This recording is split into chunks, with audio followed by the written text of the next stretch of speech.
Hello mga kaibigan, maligayang pagdating sa aking channel. Ngayon ay magbabahagi ako ng bagong Ozgay at Gokberk The Mercy video para sa iyo.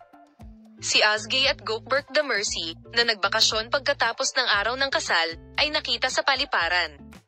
Para sa lahat ng mga detalye ng balita, huwag kalimutang mag-subscribe sa aking channel, i-like at ibahagi ang aking video. Si Ozgay Yagis at Gokberk The Mercy, isa sa mga pinaka-pinag-uusapang mag-asawa sa mundo ng magazine, ay muling nagpahayag ng kanilang pagmamahalan sa harap ng kanilang mga mata. Matapos ang pagdiriwang ng kaarawan ni Ozgay Yagis, ang double killer, na nag-alis sa abalang iskedul ng trabaho, ay nagpa siya ng kanyang ruta. Ang mga larawan ni na Ozgay at Gokberk na magkasama sa broadcast ay nasa sabik sa kanilang mga tagahanga.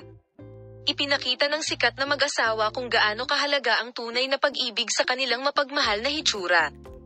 Ang mag-asawa, na nakakuha ng atensyon sa karismatikong pag-aresto kina Ozgay Yagizin Sukro at Gokberk The Mercy, ay kinaladkad ang mga mamamahayag sa likuran nila.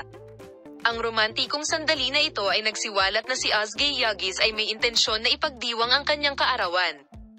Pagkatapos ipagdiwang ng magandang aktres ang espesyal na araw na ito kasama ang kanyang malalapit na kaibigan at manliligaw na si Gokberk The Mercy, nagplano ang mag-asawa na gumawa ng plano sa bakasyon upang makalayo sa kanilang abalang iskedul sa trabaho. Ang larawan ng holiday na ibinahagi ni Ozgay Yagis sa kanyang social media account ay sumasalamin sa mga masasayang sandali ng mag-asawa.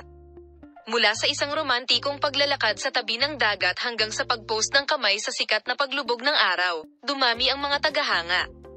Ang holiday na ito ay muling nagsiwalat ng pagmamahalan ng magkapatid ng sikat na mag-asawa at ang masasayang sandali na kanilang pinagsamahan. Ang romantikong escapade na ito, na malapit na sinusundan ng mga tabloid, ay muling nagpapakita kung gaano katibay ang relasyon ni na Ozgay at Gokberk, at tila nagbubukas ng mga pahina ng isang kwento ng pag-ibig sa bawat sandali na sila ay magkasama.